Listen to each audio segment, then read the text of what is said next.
وأحسن منك لم تر قط عيني وأجمل منك لم تلد النساء خلقت مبرأ من كل عيب خلقت مبرأ من كل عيب كأنك قد خلقت كما تشاء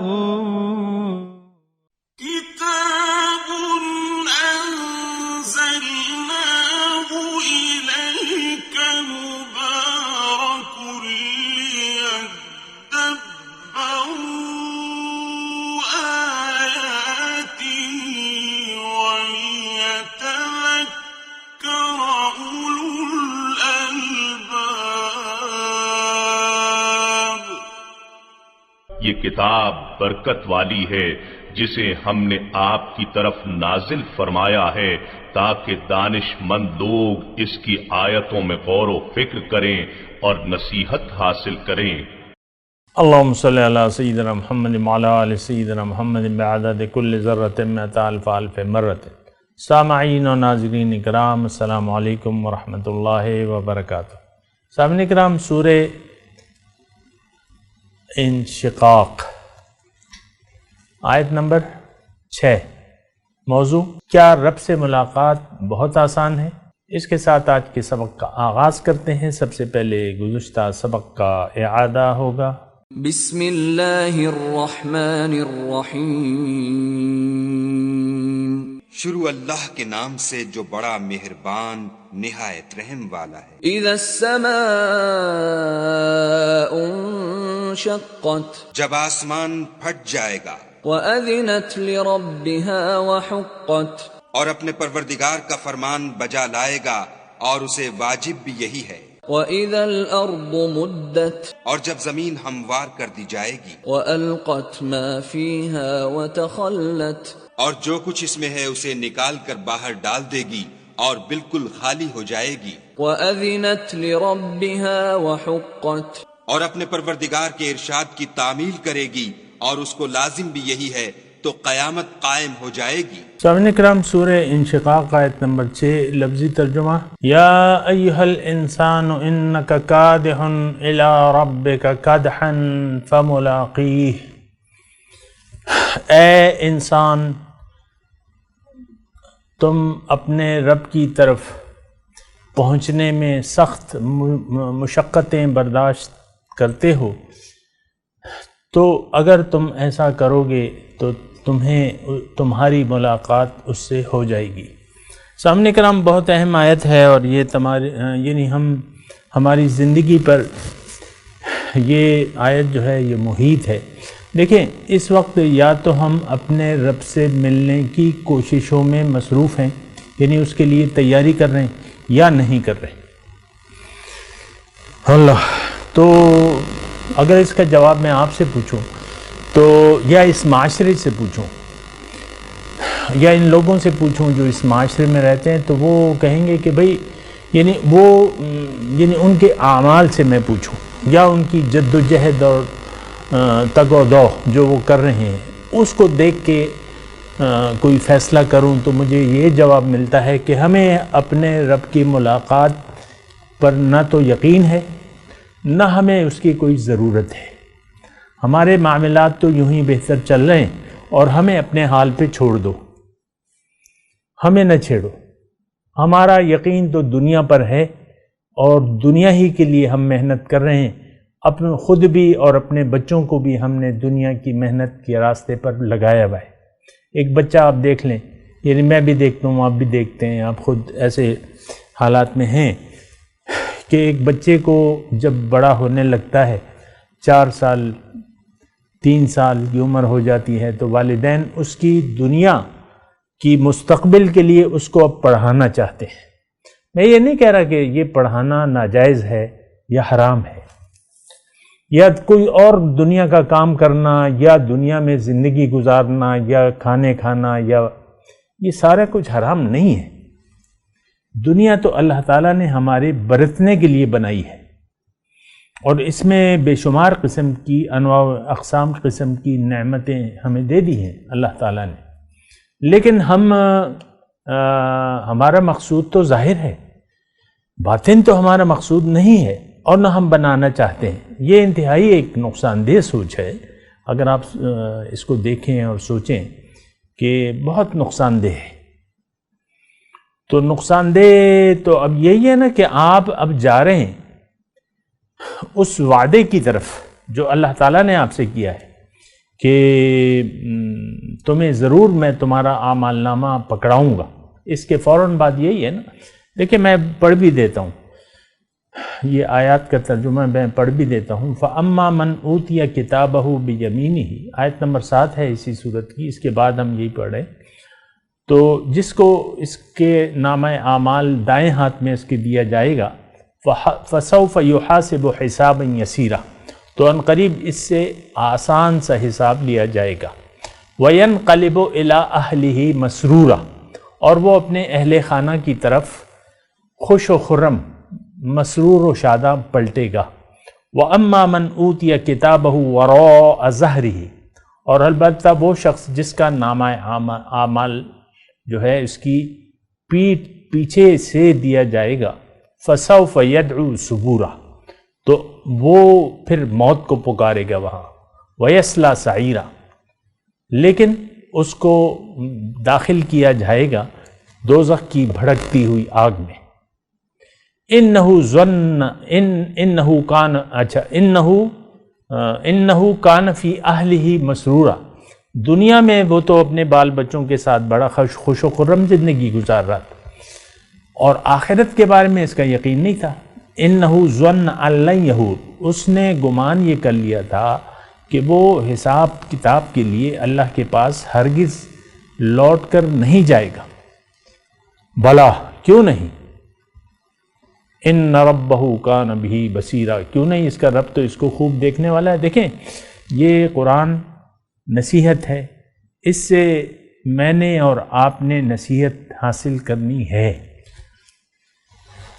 تو اگر آپ اب یہ دیکھیں نا، یہ سارا جو مضمون بیان ہو رہا ہے، یہ ساری صورت اور بلکہ یہ ساری صورتیں جو ہم ابھی چند پڑھ رہے ہیں، تو اس میں یوم قیامت کا مضمون ہے، آخرت کے حالات بیان فرما رہے ہیں اللہ تعالیٰ، اور یوم قیامت کا حال جو پہلی سور پھونکی جائے گی اس کا حال اللہ تعالیٰ بیان فرما رہا ہے، دوسری سور ہوگی اس کا حال، پھر حشر کا حال، حشر میں کیا ہوگا اور کیا حالات ہوں گے وہ سب، لیکن ہم ان تمام حالات سے بے خبر ہیں، اور ہماری حالت جو ہے وہ کیا ہے کہ انہو کان فی اہلہ مسرورا،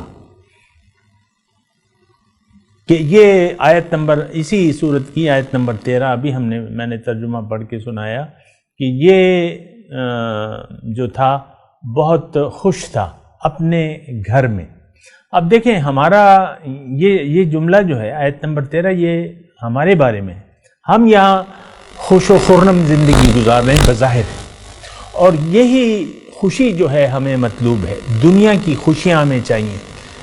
بھئی خوشیاں ہم سے روٹ گئی ہیں، ایسا ہم کہتے ہیں نا بعض اوقات، ایک آدمی افسردہ ہوتا ہے، بیوی ایک کی مر گئی یا بیوی کے شوہر مر گیا تو بس اس کا منہ لٹک جاتا ہے، یا کوئی بچہ چلا گیا عین جوانی میں، وہ بھی پھر یعنی کافی اداسی کا وقت ہوتا ہے، اور روٹی کا نوالا اس کا ذائقہ ہی نہیں رہتا۔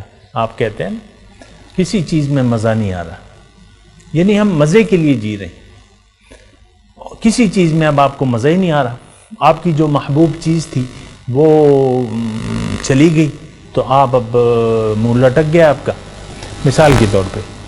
تو دیکھیں یہ قرآن ایک نصیحت ہے، اور اگر ہم اور آپ اس سے نصیحت نہیں لیتے تو اس قرآن کو پڑھنا پھر اس کی کوئی کیا ضرورت ہے، آپ مجھے بتائیں۔ اس سے اگر ہم نصیحت لینے کے لیے تیار نہیں ہیں تو پھر اس کی ضرورت کیا ہے، ہم اس کو پڑھتے آخر کیوں ہیں؟ کیونکہ ثواب تو نہیں ملے گا، جس کا یوم آخرت پر یقین نہیں ہے قرآن پڑھنے کا اس کو کوئی ثواب نہیں ملے گا۔ اصل تو 3 بنیادی عقائد ہیں، توحید ہے، رسالت ہے، آخرت ہے۔ آپ کا ان تینوں پر یقین نہیں ہے تو چھوڑ دیں بس. مطلب یہ میں یہ نہیں کہہ رہا کہ چھوڑ دیں، لیکن یہ ہے کہ میں یہ آپ سے پوچھ رہا ہوں کہ فائدہ کیا؟ آپ پھر اس کے یعنی آپ کا اللہ کی توحید پر یقین نہیں ہے، رسول کی رسالت، رسول کے پیغام کو آپ قبول کرنے کے لیے تیار نہیں ہیں، اور عقیدہ آخرت پر یقین کرنے کے لیے آپ تیار نہیں ہیں. جو کچھ کہا جا رہا ہے اس کو آپ ایک مذاق سمجھتے ہیں. یہ جنت اور یہ اس کے عام طور پہ میں نے بعض سمجھدار لوگوں کو بھی دیکھا ہے کہ وہ اس کو ایک مذاق کی صورت شکل دے دیتے ہیں، جنت کے تذکرے کو یا دوزخ کے تذکرے کو یا قرآن کی آیات کا ایک مذاق سا بنا لیتے ہیں. بہرحال نہیں، ایسا نہیں ہونا چاہیے. قرآن ایک نصیحت ہے، آپ اگر اس سے نصیحت لینے کے لیے تیار نہیں ہیں یا آپ کا ذہن نہیں بن رہا تو اس پر پھر تبصرہ بھی نہ کریں، بس منہ بند رکھیں، اپنا خاموش رہیں. ہم تو قرآن کو مانتے بھی نہیں ہیں، پھر اس کا عملاً مذاق بھی اڑا رہے ہیں. اور پھر جو دینی یعنی جو متقی لوگ ہیں وہ بھی آپ کی نظروں میں حقیر ہیں، آپ ان کو حقارت سے دیکھتے ہیں. اپنی ملائیت اپنے پاس رکھو، اپنا تقوی اپنے پاس رکھو، ہمیں تقریریں نہ جھاڑو. بعض اوقات ایسے الفاظ ہوتے ہیں نا. تو بہرحال یہ ساری صورتحال ہے. لیکن آج کا جو سبق ہم پڑھ رہے ہیں سامعین کرام، یہ اس میں بہت سے مضامین ہیں. یہ آیت نمبر 6 جو ہم پڑھ رہے ہیں کہ یا ایھا الانسان انک کادح الی ربک کدحا فملاقی. اب اس کے مباحث جو ہیں، اس آیت کے مباحث کیا ہیں، اس کا موضوع کیا ہے، مباحث کیا ہیں، اس کے اندر مضامین کیا ہے، میں آپ کو بتاتا ہوں.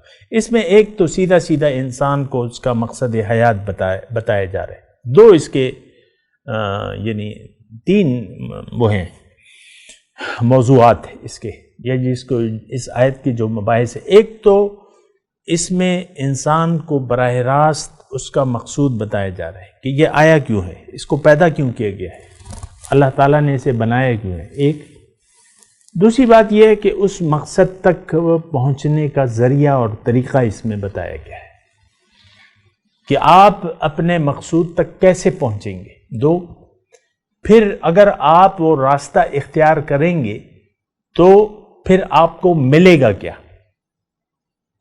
ملاقات. سبحان اللہ. تو دیکھیں یہ ساری باتیں ہیں، یعنی 3 میں نے آپ کو مرکزی بات بتائیں. اول تو مقصد پیدائش کے بارے میں ہم جاننا ہی نہیں چاہتے مزید. وہ رٹی رٹائی باتیں جو ہمیں کہی جاتی ہیں کہ بس عبادت اور عبادت، اور اس کے علاوہ ہمیں کچھ نہیں بتایا جاتا. وہ ایک شعر ہے کہ طاعت کے لیے پیدا کیا انسان کو، ایسا کوئی ہے نا کہ ورنہ طاعت کے لیے کچھ کم نہ تھے کروبیاں. یعنی اللہ تعالیٰ نے انسان کو درد دل کے واسطے پیدا کیا انسان کو، ورنہ طاعت کے لیے کچھ کم نہ تھے کروبیاں. خیر میں اس شاعروں کی بات پہ نہ تو تبصرہ کرتا ہوں اور نہ میرا کوئی یہ مقام ہے. میں آپ کو یہ بتا رہا ہوں، آپ نے اپنی زندگی کا مقصود بنا لیا ہے غیر اللہ کو، غیر اللہ کے لیے آپ زندگی گزار رہے ہیں. اب آپ کو ضرورت ہی نہیں ہے. دیکھیں آپ نے کبھی نہیں پوچھا کہ اللہ نے مجھے کیوں پیدا کیا ہے یا میرا کیا مقام ہے اس کائنات میں، میرا مقام کیا ہے. ایک گائے کی ضرورت سے تو ہم آگاہ ہیں، ایک بکری کی پیدائش کے مقصد سے تو ہم آگاہ ہیں، ایک مرغی کی مقصد سے تو ہم آگاہ ہیں، لیکن ہم اپنے مقصد کو نہیں جانتے کہ ہمیں کیوں پیدا کیا گیا ہے. آپ سوچیں نا کبھی، اپنے متعلق تو آپ کو سوچنا چاہیے. گدھا ہے، گھوڑا ہے، خچر ہے، سب آپ جانتے ہیں. اونٹ ہے، آپ جانتے ہیں کہ یہ سواری کے کام آتا ہے. اونٹ ہمیں دودھ بھی دیتا ہے، اس کا گوشت بھی ہم کھاتے ہیں. گھوڑے کا کام آپ جانتے ہیں، جو بھی ہے گھوڑا، گدھا، خچر، یہ سارے ہماری استعمال کی ضروریات کی چیزیں ہیں. لیکن میں اس میں صرف یہ بات کہہ رہا ہوں کہ ساری چیزوں کے مقاصد کو تو ہم جاننا چاہتے ہیں، اور سائنس دیکھیں آج کل سائنس کیا ہے، وہ چیز کی اہمیت کے بارے میں جستجو کرتی ہے، اس کی اب یہ جو میڈیکل ہے، جو دوائیاں ہیں، ہر جڑی بوٹی کی آپ خاصیت جان لی آپ نے کہ یہ کیوں پیدا کی ہے، کہاں یہ کام کرتی ہے، بڑی بڑی لیبارٹریاں ہیں، ریسرچز ہیں اور ہو رہی ہیں، اور پھر دوائیاں بھی بن رہی ہیں، وہ لوگ استعمال بھی کر رہے ہیں اور شفا یاب بھی ہو رہے ہیں۔ جڑی بوٹی آپ تو بڑی چیز ہیں اس کائنات میں، آپ کی تو بڑی اہمیت ہے، آپ کے لیے یہ کائنات اللہ تعالیٰ نے پیدا کی ہے، تو آپ اپنے آپ سے غافل ہیں اور کائنات میں آپ تحقیق کر رہے ہیں۔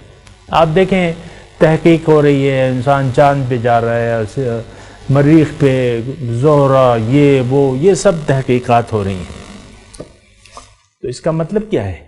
آپ اپنے علاوہ ہر چیز کا مقصد جاننا چاہتے ہیں، اس کے بارے میں جاننا چاہتے ہیں، اپنے مقصد سے غافل ہیں۔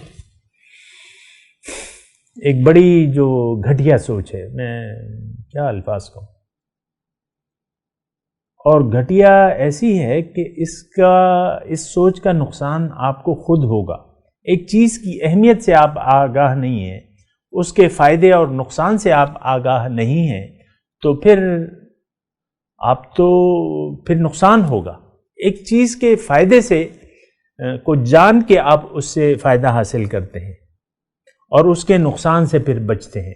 دنیا اگر اللہ کی یاد نہ ہو دنیا میں، یا ہمارا دل اگر اللہ کی یاد سے غافل ہو، تو یہ دنیا جو ہے پھر آپ کو ڈس لے گی، کاٹ لے گی، ڈس لے گی، اور اس کا یعنی دنیا کا ڈسا ہوا جو ہے وہ پھر جو ہے وہ اپنی جگہ پہ نہیں آتا۔ عام طور پہ دیکھیں، ابھی میں یہ نہیں کہہ رہا کہ دنیا کا ڈسا ہوا اپنی جگہ نہیں آتا، نہیں، یہ بات میری غلط ہے، میں اس پہ سوچ رہا ہوں، یعنی نہیں آ سکتا ہے۔ کیوں کہ مہلت کا وقت ہے، در توبہ ابھی بند نہیں ہوا ہے، در توبہ واہ ہے، دروازہ کھلا ہوا ہے توبہ کا۔ آپ کو اگر دنیا نے ڈس لیا ہے تو آپ کسی اللہ والے کے پاس جا کے اس ڈسے کا علاج کروائے۔ اللہ والے دنیا کا زہر آپ کے جسم سے نکالنے میں آپ کی مدد کریں گے۔ اگر آپ یہ ڈسنے کا علاج کروانا چاہتے ہیں تو اللہ والے کے پاس جائیں، وہ آپ سے یہ دنیا کا جو زہر ہے، یہ آپ سے ان کی صحبت میں بیٹھیں، ان کے ساتھ رل مل جائیں، کونوا مع الصادقین، تو وہ دنیا کا جو زہر ہے وہ آپ کے ذہن سے، جسم سے، یعنی جو آپ کے باطن ہے، باطن میں ہمارے کیا ہے؟ دنیا اور ما فیہا، اس کے علاوہ تو کچھ بھی نہیں ہے، صرف دنیا اور ما فیہا۔ تو پھر اللہ والے کے پاس آپ جائیں، ان سے ملیں، ان سے کہیں کہ بھئی میں تو دنیا کی محبت میں گرفتار ہوں، میرا دل تو اللہ نے اپنے لیے بنایا ہے اور میں نے دل دنیا کو دے دیا ہے، آپ مہربانی کریں، میری مدد فرمائیں۔ تو اگر پھر آپ ان کی توجہ سے پھر بات سنیں گے تو پھر اللہ تعالیٰ نے انہیں وہ مقام و مرتبہ دیا ہے، وہ نظر دی ہے، وہ طاقت دی ہے کہ وہ آپ کی مدد کر سکے۔ دیکھیں ڈاکٹر کے پاس آپ جاتے ہیں نا، دنیا کی کوئی بیماری آپ کے جسم میں اگر آ جاتی ہے، اچھا ڈاکٹر آپ تلاش کرتے ہیں، تو اس سے جاتے ہیں، اس سے مشورہ کرتے ہیں، اس کے مشورے پر عمل کر کے دوائی اور پرہیز کھا کے آپ صحت یاب ہو جاتے ہیں۔ بسا اوقات کہتا ہے وہ تم لیٹ جاؤ، میں تمہارا آپریشن کرتا ہوں، آپریشن کروا لیتے ہیں، بات ٹھیک ہو جاتی ہے، وہ مرض کی وجہ ختم ہو جاتی ہے۔ تو بہرحال یہ آیت نمبر 6 جو ہے بہت مرکزی آیت ہے، اس میں میں آپ کو یہ بتا رہا ہوں کہ انسان کا مقصود، اس کا راستہ اور نتیجہ، یہ تینوں مضامین اس آیت میں بالکل وضاحت سے اللہ تعالیٰ بیان۔ پہلی بات تو یہ ہے کہ انسان کو جانا ہے رب کے پاس، وَأَنَّ إِلَىٰ رَبِّكَ الْمُنْتَهَىٰ، اے انسان تیری انتہا تو تیرا رب ہے. وَهَذَا صِرَاطٌ وَهَذَا صِرَاطِي مُسْتَقِيمًا فَاتَّبِعُوهُ وَلَا تَتَّبِعُوا السُّبُلَ. یہ میرا راستہ ہے، بالکل سیدھا ہے، اس کی پیروی کرو اور دیگر ٹیڑے راستوں پر مت چلو. تو تم فَتَفَرَّقَ بِكُمْ عَنْ سَبِيلِهِ. تو ایک بات جو ہماری سمجھ میں نہیں آتی، جس کے لیے ہم تیار نہیں ہیں، وہ کیا ہے؟ اللہ کو منزل بنا لینا، اللہ کی طرف رخ پھیر لینا، اور آپ یہ کہہ دینا کہ انی وجہت وجہی للذی فطر السماوات والارض حنیفا وما انا من المشرکین. میں نے تو اپنا رخ پھیر لیا ہے، زندگی کا، منہ کا نہیں. ٹھیک ہے، یہ یعنی نماز کے لیے بھی پڑھی جاتی ہے، لیکن اصل رخ تو آپ نے اپنا پھیرنا ہے، اپنی روح کا پھیرنا ہے. ابھی تو ہمارا رخ اللہ کی طرف نہیں ہے، ظاہر کی طرف ہے، لیکن آپ نے باطن کی طرف رخ کرنا ہے. فَاسْتَقِيمُوا إِلَيْهِ وَاسْتَغْفِرُوهُ. کمر باندھ لو، اٹھو اس کی طرف اور اس سے معافی مانگو اور اس کی طرف رجوع کر لو. تو یہ رخ پھیرنا ہے ہم نے. ہمارا رخ ہے دنیا کی طرف، ہمارا رخ ہے ظاہر کی طرف. میں اس کی اب تفصیل میں نہیں جاتا، میں مختصر آپ کو بات کہہ رہا ہوں. تو ہمارا رخ، ہم نے اپنا رخ پھیرنا ہے اللہ کی طرف. تو اس کے بعد جو ہے آپ نے اور کام بعد میں کرنے ہیں. ہم تو اپنا ہمیں کہا جاتا ہے کہ ٹخنوں سے شلوار اٹھا لو، یا پگڑی باندھ لو مثال کے طور پہ، یا لمبی داڑھی چھوڑ دو مثال کے طور پہ، یا چلہ لگا لو. رخ پھیرنے کا ہمیں نہیں کہا جاتا. ہمیں یہ تمام اعمال کہ اپنی زندگی کو سنت کے مطابق بنا لو. بعض لوگ اس پہ بڑا زور دیتے ہیں نا، ٹھیک ہے، وہ اپنی جگہ اہم ہے، لیکن پہلے تو رخ کی بات ہے. آپ کا رخ اگر ظاہر کی طرف ہے تو باطنی یعنی آپ کے باطن کا رخ اگر ظاہر کی طرف ہے تو پھر ظاہری طریقوں سے آپ کو افاقہ نہیں ہو سکتا. آپ کا مقصود دنیا ہے اور پھر آپ کو کہا جا رہا ہے کہ یہ سنت یہ ہے اور سنت وہ ہے. سنت کی اپنی جگہ اہمیت ہے، اس کے بغیر تو کامیابی ممکن ہی نہیں ہے. لیکن پہلے تو رخ ہے. دیکھیں، ایک مکان آپ بنواتے ہیں، مثال کے طور پہ میں عرض کر رہا ہوں، آپ اپنے لیے ایک مکان بنوا رہے ہیں اور اس میں مطلب یہ ہے کہ آپ چاہتے ہیں کہ 5 کمرے ہوں، ڈرائنگ ہو، ڈائننگ ہو، وغیرہ وغیرہ. لیکن مکان بنانے سے پہلے مکان کی بنیاد بنائی جاتی ہے.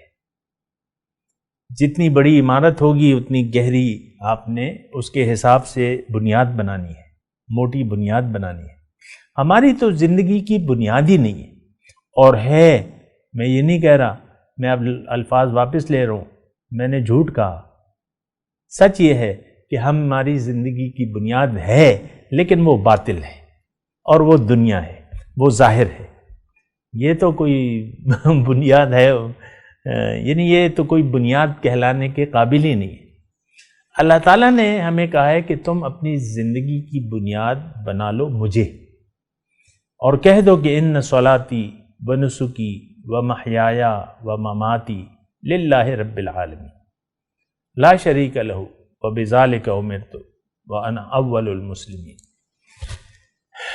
کہ میں اپنا رخ پھیر لیتا ہوں. میری تمام جو فرائض ہیں یا جو زندگی گزارنے کی باتیں ہیں، صلات کا مطلب میں ایک وہ لے رہا ہوں، مراسم عبودیت کا لفظ کہہ سکتے ہیں، یعنی میری زندگی، میری موت، میری قربانی، میری ہر کچھ اللہ کے لیے ہے اور اس کا کوئی شریک نہیں. یہ بنیاد ہے زندگی کی. اور پھر اپنا رخ آپ پھیر کے کہیں کہ بھائی میں نے تو اپنا رخ پھیر لیا ہے اس ذات کی طرف جس نے زمین اور آسمان پیدا کی ہے اور میں مشرکوں میں سے نہیں ہوں. تو اگر آپ ایسا کہتے ہیں تو بات صحیح ہو جاتی ہے، بنیاد بن جاتی ہے. اب ٹھیک ہے، اللہ کا راستہ ہے. اگر اللہ مقصود ہے، اللہ بنیاد ہے زندگی کی، اب آپ کو چلنا ہے اللہ کے راستے پر. اب آپ اللہ کے حکم اور رسول کے طریقے کے مطابق آپ نے زندگی گزارنی ہے. اگر آپ نے ایسا کر لیا تو اللہ آپ سے راضی ہو جائے گا. اگر آپ ایسا کرنے کے لیے تیار نہیں ہیں، زندگی کی بنیاد اللہ کو بنانے کے لیے تیار نہیں ہیں، اور اپنی زندگی اور موت اللہ کے لیے خاص کرنے کے لیے تیار نہیں ہیں، تو پھر بات مشکل ہو جاتی ہے. پھر نہیں ہو سکے گا، پھر ملاقات نہیں ہو سکے گی. فملاقی، یہ آیت نمبر 6 میں ہے نا کہ فملاقی. تو بہرحال یا ایھا الانسان، اے انسان، اگر تم نے میری ملاقات کے تم متمنی ہو تو اب تم نے خوب کوشش کرنی ہے. انک کادح الی ربک کدحا، خوب کوشش کرنی ہے، خوب جان لڑانی ہے، سخت مشقت برداشت کرنی ہے. اور پھر کیا ہوگا؟ بس تمہاری ملاقات اس سے ہو جائے گی. سبحان اللہ. پھر اللہ تعالیٰ فرماتا ہے جب رب کے راستے پر چلتے ہوئے انسان رب کو راضی کر لیتا ہے تو اس کا رب کہتا ہے یہاں پر کہ یا ایتھا النفس المطمئنۃ ارجعی الی ربک راضیۃ مرضیہ فادخلی فی عبادی وادخلی جنتی. اے نفس مطمئنہ، یا ایتھا النفس المطمئنہ، اے نفس مطمئنہ، ارجعی الی ربک، آ جاؤ رب کی طرف. راضیۃ مرضیہ، تم مجھ سے راضی، وہ تم سے راضی. فادخلی فی عبادی، میرے خاص بندوں کی فہرست میں داخل ہو جاؤ اور میری جنت میں آ جاؤ. تو پھر یہاں پہ آپ کو جنت مل جائے گی، آپ کا دل عرش الہی بن جائے گا. اب آپ کو اور کیا چاہیے؟ اب آپ کے دل کی اہمیت کعبے سے بڑھ جائے گی، کعبے سے زیادہ محترم ہو جائے گا آپ کا دل. بہرحال میں تلاوت کرتا ہوں، میرے ساتھ دہرائیے. اعوذ باللہ من الشیطان الرجیم، بسم اللہ الرحمن الرحیم. یا ایھا الانسان انک کادح الی ربک کدحا فملاقیہ.